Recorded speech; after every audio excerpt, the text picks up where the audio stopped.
I always thought the worst thing that could happen on my wedding day would be rain. Or maybe a makeup disaster. A wardrobe malfunction even. You plan for the little things. Umbrellas, blotting paper, a sewing kit tucked into the bridal suite just in case. But you never think the person who's supposed to stand by your side would be the one holding the scissors. My name is Madison and I got married in May, under a canopy of white roses, fairy lights and vows spoken in soft spring wind. But before the fairy tale unfolded, before I walked down the aisle to Elijah, the man I'd loved for 5 years, my sister Ivy almost destroyed everything. Almost. Growing up, Ivy was always the star. The older sister. The one with the long legs, the glossy hair, the laugh that could turn heads. I was the quiet one, the bookworm, the nice sister. I never minded it much. Not until things started shifting in our adult lives. See, Ivy was used to winning. In school. In parties. With guys. She never needed to compete because she always assumed she'd win by default. So when I got engaged first, before her, the it girl, it was like something cracked. First it was small. Backhanded compliments. Oh, that ring is so delicate. I mean, it suits you though. Or, outdoor weddings are brave. Hope it doesn't rain. That would be tragic. She said those things with a smile, always a touch of condescension hiding behind sugar. My friends noticed. My mom noticed. But no one said anything. Because family. I even made her my maid of honor. I wanted to believe this would bring us closer again. That she'd stand beside me, that we'd laugh and cry and drink champagne in our robes and talk about boys and memories. That's what sisters do, right? But every step of the way she pushed a little further. She skipped 2 fittings. Forgot to RSVP to the rehearsal dinner until the last minute. Once even showed up an hour late to the cake tasting wearing white. Still, I convinced myself she was just overwhelmed or jealous or unsure about her own path. That maybe this wasn't about me at all. I clung to the image of us as little girls playing dress-up in our mother's closet, pretending we were princesses, giggling over veils made of pillowcases. But I wasn't a little girl anymore. And Ivy wasn't pretending anymore either. The morning of my wedding, I woke up in my childhood bedroom, sunlight pouring through the windows, and I felt happy. Nervous, yes, but excited. Whole. The months of planning, the endless spreadsheets, the late-night calls with florists. It was all finally coming together. I was getting married. And my sister? She was late. When Ivy finally arrived, it was with a dramatic push of the bridal suite door and a loud, exaggerated sigh, like she had just run a marathon to get here. Sorry, she said, tossing her oversized designer bag onto one of the velvet chairs. My phone died and traffic was insane. You know how it is. It was 10:12 a.m. She was supposed to be there at 9. Everyone in the room froze for a moment. My bridesmaids, my mom, the photographer mid-snap, like they were all waiting for me to react. I didn't. Instead, I smiled and said, "We're just getting started with makeup. You're next." She gave a tight smile back. Great. Can someone grab me a coffee or something? I barely slept. As if we had slept much either. She flopped into the chair like the whole day was about her. The makeup artist, clearly sensing the energy shift, glanced at me before starting on Ivy's foundation. My stylist kept curling my hair, but her hands had stiffened just slightly. I watched Ivy in the mirror. She looked stunning, of course she always did. Her dress fit perfectly, hair in loose curls, makeup being airbrushed to perfection. And yet, something in her eyes unsettled me. A flicker of calculation. Cold even behind the concealer and gloss. "You nervous?" she asked as the makeup artist contoured her cheekbones. "A little," I said honestly. "Mostly excited." She tilted her head, mock sympathetic. "It's wild, isn't it? You're really doing it. Getting married before me." There was again that glint. I laughed softly, trying to keep things light. "Yeah, I guess I beat you to it." She didn't laugh back. Instead, she looked at me and said, "Well, I hope he's worth it. Some men change after the ring, you know." The words sliced through the air, quiet but intentional. The room stilled for a moment. Even the curling iron paused. I glanced at her in the mirror, choosing my words carefully. "He's always been good to me. Better than anyone I've ever known." She turned her head slightly. "Hope that lasts." Before I could answer, my best friend Arya breezed in with a tray of croissants and iced coffees, her voice bright. "Morning, gorgeous people. Everyone hydrate or dihydrate." Bless her. The tension broke, laughter spilled back into the room, and Ivy went back to scrolling through her phone like she hadn't just planted a seed of doubt in my perfectly manicured morning. I told myself not to let it get to me. I told myself she was just being Ivy, blunt, maybe a little jealous, maybe even hurt she wasn't the first one walking down the aisle. But beneath all my excuses, something kept tapping in the back of my brain. She doesn't want you to be happy. So I pushed it aside. I was getting married in a few hours. I had a ceremony to think about. A life to start. I would never have guessed that in just over 60 minutes, I'd be standing in that same room staring at the shredded remains of my wedding gown. And Ivy would be standing right beside it. The hours moved quickly after that. Makeup, hair, final touches. Every few minutes, someone would poke their head into the bridal suite with an update. Florist is here. Groomsmen are lining up for photos. Photographer needs 5 more minutes with the rings. I moved through the motions in a happy blur, adrenaline and excitement bubbling under my skin like champagne. My mom fussed over my veil. My bridesmaids were helping with jewelry. Someone handed me a glass of Prosecco. The dress stood nearby, still zipped up in its garment bag, hanging on the ornate wall hook like it was the crown jewel of the day. It was perfect. Ivory silk, beaded bodice, delicate tulle overlay with floral appliques along the hemline. I'd dreamed about this dress since I was 16. Saved for it. Tried it on 5 times before finally saying yes. The boutique owner even cried. I couldn't wait to step into it. At around 11 a.m. I glanced at the time. We had 2 hours before the ceremony. Plenty of time. Okay, I said, heart fluttering. Let's do this. My bridesmaids squealed with excitement. Ivy, who had been silent for the last 20 minutes scrolling on her phone, looked up. Need help? I hesitated. But she was my maid of honor. It made sense. Sure, I said. You can unzip the bag while I take off my robe. The room cleared a little. Photographer stepped out for a break. My mom went to check on the flower girl. The stylist was packing up. For a brief moment it was just me, Ivy, and my dress. I turned my back, slipped off my robe and held it in my arms. My heart thudded softly in my chest as I stood there in my bridal slip. I heard the sound of the zipper gliding down the garment bag.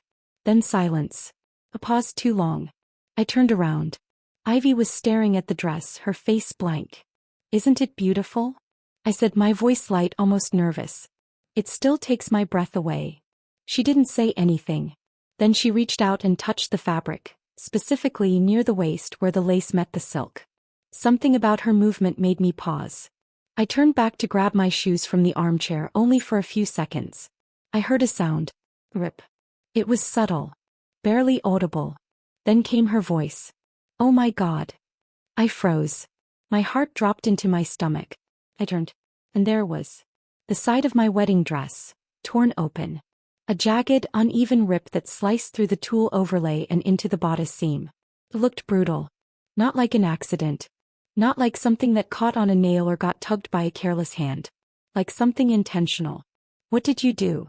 I asked, my voice barely a whisper. I don't know. Ivy stammered, stepping back. It must have caught on the chair or my ring. Her hands fluttered in the air, pointing at nothing, trying to gesture toward something that wasn't there. But my eyes were locked on the fabric. The cut was clean. Too clean. Not a snag. Not a tear from tension. It had been sliced. Cold surged through me. My hands trembled as I reached out, touching the edge of the damage. I could feel it. Smooth, exact. Someone had used scissors or a blade. Ivy, I said, slowly turning to her. Did you do this? What? Of course not. Her voice rose, defensive now. Why would I ever? Madison, you're being crazy. But I saw it. In her eyes. That flicker of panic. Of being caught. That spark of something darker beneath her usual gloss and gloss. And worst of all, she didn't even look sorry. The door creaked open behind us. My mom returned, stepping into the room with a soft smile, until she saw the dress. Her hand flew to her mouth. Oh no, what happened? Ivy jumped in immediately. It was an accident, I think. Something must have snagged while we were unzipping the bag. I opened my mouth to speak, but my mom was already hovering, inspecting the damage. We don't have time to fix this, she whispered. The seam, the fabric, oh sweetheart. I could feel the tears threatening behind my eyes, but I didn't let them fall. Not yet. Because in that moment, between the silence and the lies and the chaos, something inside me shifted. The dress might be ruined. But I wasn't. And neither was my day. The room felt like it had lost all its air. My mom was crouched beside the dress, gently lifting the torn skirt in trembling hands, her face pale with horror. My bridesmaids had returned, their excited chatter falling into stunned silence as soon as they saw the damage. And Ivy, still standing near the garment bag, had the audacity to look inconvenienced, like this was just another hiccup, another mess she could brush away with a sarcastic comment and a tight-lipped smile. "It's not that bad," she finally muttered, arms crossed over her chest. "We can sew it, right? Just patch it or something." I turned to her slowly. "It's a $3,000 gown, Ivy. Hand-beaded. Custom fit. There's no patching that. Not in an hour." He shrugged. "Okay, well, it's not the end of the world. You can wear something else." "Something else?" I repeated, voice barely holding steady. She gave a little shrug. "I mean, it's a dress, Madison. It's not like the marriage depends on what you wear." My mom looked up, her eyes wide with disbelief. "Ivy, how can you say that?" "I'm just being practical," she snapped. "We need solutions, not drama." I stared at her. My brain couldn't reconcile the calm cruelty of her tone with the devastation I was feeling. And yet something else was building inside me. Something colder. Sharper. Not just sadness. Not just shock. But clarity. I stood up straighter, brushing my hands down my robe and looked her in the eyes. "You cut it, didn't you?" She blinked. "What?" "You cut my dress. On purpose." The room went still again. "You're being ridiculous," she scoffed. "Why would I do that?" "I don't know. Maybe because you've hated this wedding from the beginning. Because every time I mentioned Elijah or our plans or anything that made me happy, you found a way to tear it down. And now today on this day you had one job. And you ruined it." She laughed, short and sharp like a deflection. "Oh please. You think I'm jealous of you?" I didn't answer. I didn't need to. Because the silence that followed said it all. My mom finally rose to her feet, her voice soft but firm. "Ivy, just go. Please. Let us handle this." Ivy's mouth opened but nothing came out. For a moment I saw something crack in her perfect facade, like she wasn't sure if she'd won or lost, only that she hadn't expected it to go this way. "Fine," she said at last, grabbing her purse. "I'll be outside." She left the room without looking back. The second the door clicked shut behind her, the dam broke. One of my bridesmaids let out a gasp. Another covered her mouth, eyes full of tears. My mom put her arms around me. "I'm so sorry, sweetheart," she whispered into my hair. "This isn't what you deserve." I let myself feel it then. The betrayal. The disappointment. The heartbreak. But only for a moment. Because beneath all of that was something stronger. I stepped away from my mom, wiped my eyes and took a deep breath. "We're not canceling this wedding," I said. "We're not even delaying it." They all looked at me confused. And then I smiled. It was the first real smile I'd had all morning. "Because I have another dress." A ripple of confusion spread across the room. My bridesmaids exchanged quick glances. My mom looked at me like I'd spoken another language.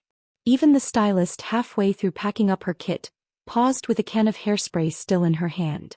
"You have another dress?" my mom asked slowly, almost afraid to hope. I nodded. My heart was still pounding from the chaos, but something new had settled inside me. Control. Like stepping out of a burning building and realizing the fire hadn't touched you. "Yes," I said. "It's simple. Not like the main one. But it's beautiful. And it's here." Aria's eyes widened. "Wait, the rehearsal dress? In the gray garment bag." I smiled. It was never the rehearsal dress. It was always the just-in-case dress. The backup plan. He blinked then laughed. "You sneaky genius." 3 months earlier, during a late-night Pinterest spiral, I had stumbled across a minimalist bridal look. Silk slip, clean silhouette, no frills. The exact opposite of my dreamy lace gown. I mentioned it to Aria, my best friend and a part-time designer, and half-jokingly said, maybe I should have 2 dresses. You know, in case a bird attacks my train or something. She didn't laugh. She said, "Give me 3 weeks." And she delivered. A stunning custom-made silk slip dress, ivory with a square neckline and pearl detail at the back. Timeless. Elegant. Quietly powerful. I'd tried it on once, then tucked it away in a bag labeled rehearsal, and stored it in the venue's supply closet. I hadn't told my mom. Not even Elijah. Only Arya knew. Because something in me had whispered, you might need it. Now I did. I walked across the room, threw open the closet and pulled the gray bag into the light. I could feel the shift in the room, disbelief turning to anticipation. Hope. I unzipped the bag slowly, revealing smooth silk that caught the light like water. My mom gasped. Oh, honey. It's not what I imagined wearing, I said softly. But maybe it's what I was meant to wear. Arya beamed. You're going to look like a goddess. Without waiting another second, I stepped behind the changing screen. My bridesmaids bustled into action, undoing the ruined dress from the mannequin, tidying up the suite, laying out my heels and veil like nothing had happened. As I slipped into the dress, something inside me settled. This wasn't defeat. This was reinvention. The silk hugged my body like it had been waiting for this moment. Arya helped zip it up, her hands steady, her eyes glistening. My mom clasped her hands over her mouth. You look like a bride, one of my bridesmaids whispered. I turned to the mirror, and there she was. Not the version of me I'd dreamed about, but someone stronger. Someone who had stood in the face of betrayal, ruin, and heartbreak, and chose grace instead. Someone who couldn't be broken. I think it's time, I said, smoothing the fabric down one last time. Someone handed me my bouquet. The photographer reappeared, camera raised, her mouth falling open just slightly when she saw me.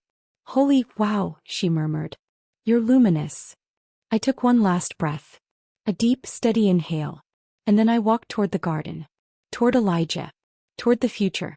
Not in the dress I thought I'd wear, but in the one I never knew I'd need.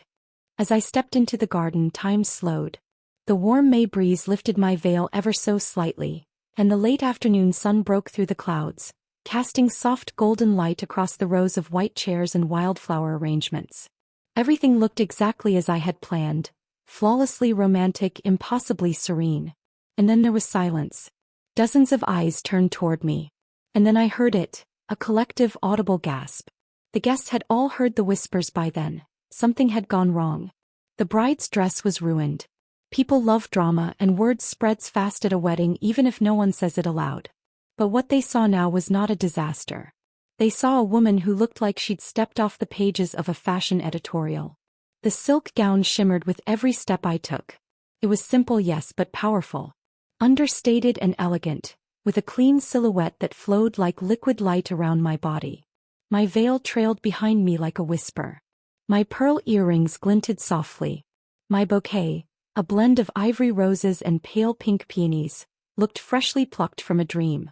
Elijah stood under the floral arch, flanked by his groomsmen, wearing a deep navy suit and an expression I'll never forget. When he saw me, his face crumbled, in the best way. His lips parted. His eyes filled. His entire body tilted forward like he had to stop himself from running toward me. Later he told me that the moment he saw me he forgot we were even in front of a crowd. It was like the world narrowed down to just the two of us. I felt the same. As I walked down the aisle I searched for one face in the crowd. And there she was, Ivy. Sitting in the third row on the end, dressed in a muted lavender gown that suddenly looked overly flashy and out of place. Her arms were crossed. Her eyes were wide. Her mouth slightly open. She hadn't expected this. She thought she'd won. That she'd successfully ruined my moment. That I'd come stumbling down the aisle in some wrinkled backup or crying in a corner, wedding postponed, everyone pitying the poor ruined bride. But instead I looked radiant, collected, complete, and she looked small. She didn't clap. She didn't smile. But I did. I smiled as I passed her, not with bitterness but with something stronger, grace. Because I wasn't walking toward her anymore. I was walking toward Elijah. Toward my vows. Toward the life I had chosen. When I reached the altar he took my hands and leaned in, whispering, "You are breathtaking." I felt my throat tighten. "You're not so bad yourself." The ceremony began. Our officiant was an old friend of ours and he kept it light, heartfelt, and warm. We exchanged vows that we'd written in private, both of us getting choked up halfway through. I laughed when Elijah forgot the word steadfast, replacing it with stubborn, And the whole crowd chuckled with us. When the time came for, "You may kiss the bride," I felt his hands on my waist steady and strong as he leaned in and kissed me like it was the first time. Cheers erupted behind us. In that moment everything else faded away. The ruined dress. The broken trust.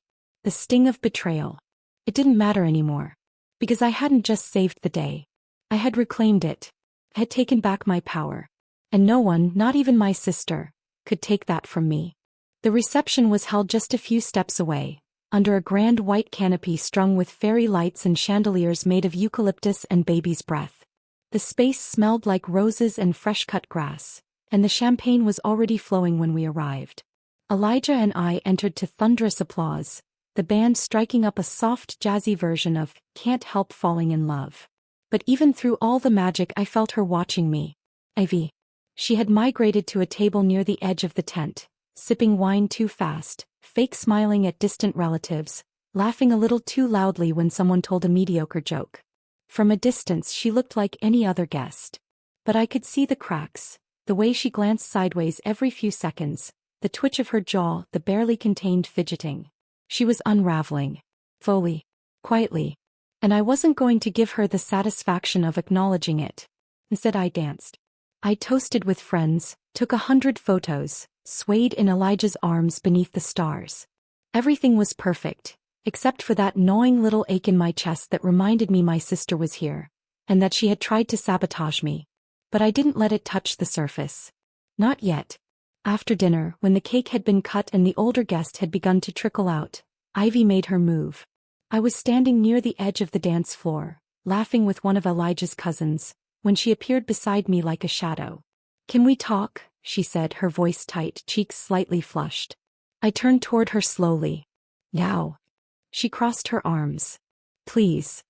I nodded once and followed her a few steps away from the music, just beyond the tent where the lights faded and the air felt colder. Crickets hummed in the grass. It was just the two of us. "What do you want to say, Ivy?" I asked, my voice low but even. She hesitated, then said, "You humiliated me." I blinked. "I humiliated you?" Her lips parted in disbelief. "You made me look like the villain. Everyone's looking at me like I'm some kind of monster." I folded my arms. "You cut my wedding dress, Ivy." Her eyes flashed. "I didn't." "Don't," I said, sharp enough to stop her in her tracks. "Don't lie to me again. You and I both know what you did." She opened her mouth, then closed it. The silence between us was thick and unforgiving. She began, her voice cracking slightly. "I didn't think you'd actually go through with it. The wedding. The dress. Him. I didn't think you'd get everything." I stared at her. "That's what this is about." Her shoulders sagged. "You always got to be the good one. The sweet one. Mom's favorite. The one everyone roots for. I was always second place. Always almost." My heart squeezed, but not with sympathy. With grief. Grief for the sister I had tried to love. "Ivy," I said quietly, "you could have stood beside me.